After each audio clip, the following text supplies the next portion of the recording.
فرعون نے بنی اسرائیل کے یہاں جو نومولود بیٹے ہوتے تھے انہیں قتل کرنے کا ایک وسیع پروگرام بنایا تھا، یہاں تک کہ فرعون نے 70,000 نومولود بچوں کا قتل کروایا۔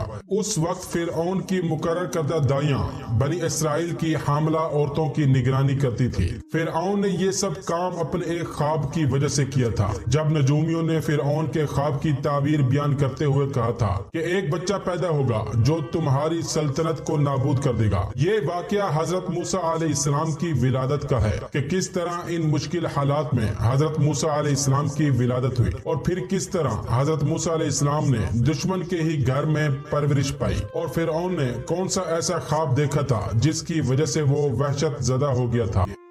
فرعون اپنی بد کرداری، بد عملی، ظلم پروری اور تمرد و سرکشی میں مصروف تھا ہی کہ ایک رات اس نے خواب میں دیکھا کہ فلسطین شام کی طرف سے بھڑکتی ہوئی آگ مصر کی طرف بڑھ رہی ہے، اور وہ نہایت تیزی سے سب کچھ جلا رہی ہے، اور تھوڑے عرصے میں سارے مصر کو قبطیوں سمیت جلا دیا ہے، اور اس آگ کی ضد سے بنی اسرائیل بچ گئے ہیں۔ خواب سے بیدار ہو کر بے حد گھبرایا، کاہنوں اور تعبیر بیان کرنے والوں کو جمع کرنے کا حکم دیا۔ سب دربار میں جمع ہو گئے، اس نے خواب بیان کیا اور اس کی تعبیر کی خواہش کی۔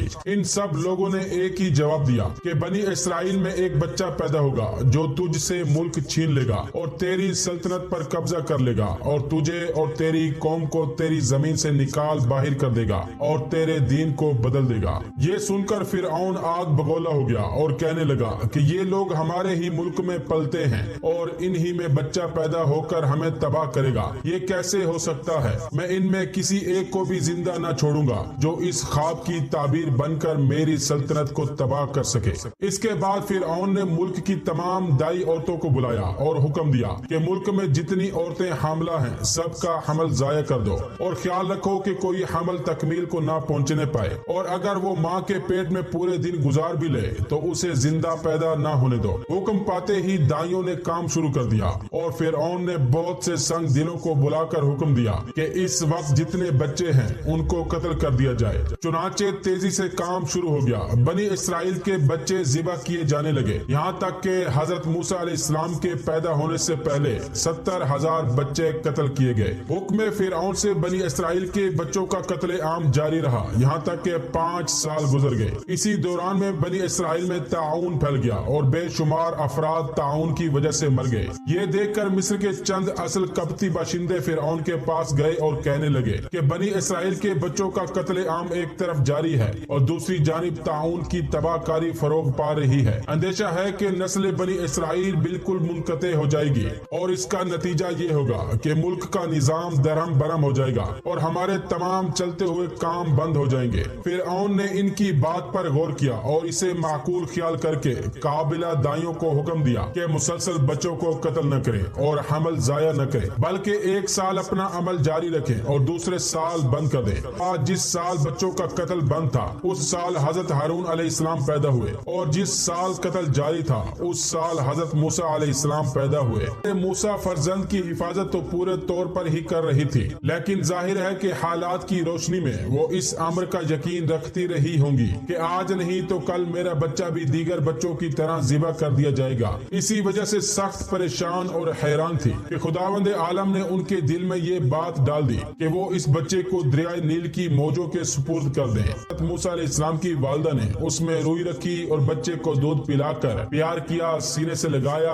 اور آنسوؤں کی لڑیوں کے ساتھ الوداع کہا۔ تابوت کے دروازوں کو تارکول وغیرہ سے بند کیا، کنجی تابوت میں رکھی اور دل پر پتھر رکھ کر تابوت کو دریا کے کنارے جا کر پانی میں ڈال دیا۔ تابوت کا پانی میں پہنچنا تھا کہ موجوں نے آغوش میں لے لیا اور اسے وہ تیزی سے لے بھاگی۔ تابوت چلا اور حضرت موسیٰ علیہ السلام کی ماں کا دل بیٹھا۔ وہ آنکھوں سے دیکھ رہی ہیں کہ تابوت کبھی ڈوبتا ہے اور کبھی ابھرتا ہے اور بہتا چلا جا رہا ہے۔ تابوت آنکھوں سے اوجھل ہوا۔ حضرت موسیٰ علیہ السلام کی والدہ کا دل بحر غم میں ڈوب گیا۔ ایک روایت میں ہے کہ تابوت کی موجوں کی آغوش میں دیتے ہوئے مادر موسیٰ ہمشیرہ موسیٰ کلثوم سے کہا، میری بیٹی تو اس تابوت کے ساتھ ساتھ چلی جا۔ وہ بیچاری محبت کی ماری کنارے کنارے دوڑتی ہوئی چلی اور جہاں تابوت جا کر ٹھہرا وہیں یہ بھی ٹھہر گئی۔ حضرت موسیٰ علیہ السلام کا بہتا ہوا تابوت جب فرعون کے محل کی دیوار سے ٹکرایا جو درختوں کے گھیرے میں واقع تھا تو فرعون کی بیٹی کی کنیزوں نے دیکھ لیا، جو اس مقصد کے لیے وہاں موجود تھی کہ کوئی انسانی شکل کی مخلوق دریا سے برآمد ہو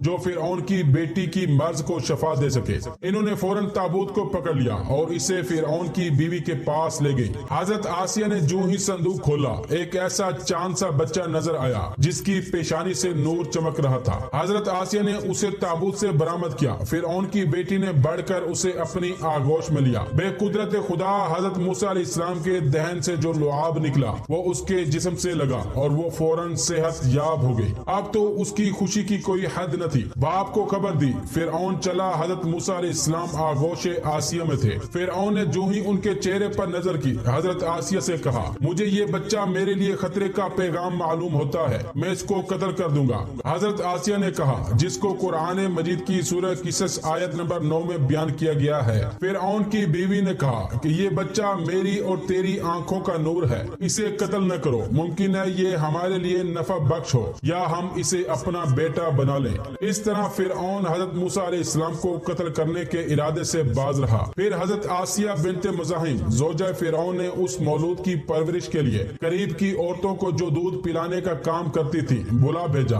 مگر اس بچے نے کسی کا دودھ نہ پیا۔ حال دیکھ کر حضرت آسیہ بہت گھبرائیں۔ کلثوم جو حضرت موسیٰ علیہ السلام کی بہن تھی جو تابوت کے ساتھ دوڑی ہوئی وہاں پہنچی تھی، انہوں نے بڑھ کر حضرت آسیہ سے کہا کہ اگر آپ فرمائیں تو میں ایک ایسی عورت کو آپ کے پاس حاضر کر دوں جس کے متعلق مجھے امید ہے کہ یہ بچہ اس کا دودھ پی لے گا۔ حضرت آسیہ نے کہا، جاؤ اور ضرور لاؤ۔ چنانچہ جیسے ہی حضرت موسیٰ علیہ السلام کی والدہ کو فرعون کے محل میں لے گئے، حضرت موسیٰ علیہ السلام نے جو ہی اپنی ماں کی خوشبو سونگی اس کا دودھ پینے لگے۔ حضرت موسیٰ علیہ السلام کی والدہ حضرت موسیٰ علیہ السلام کی پرورش کر رہی تھی، یہاں تک کہ وہ زمانہ آ گیا جناب آسیہ نے حضرت موسیٰ علیہ السلام کی والدہ کو ان کے فریضے سے سبق دوش کر دیا اور حضرت موسیٰ علیہ السلام کو اپنے پاس رکھ لیا۔ حضرت موسیٰ علیہ السلام تا زمانے بلوغ فرعون کے محل میں نہایت احترام کے ساتھ رہے۔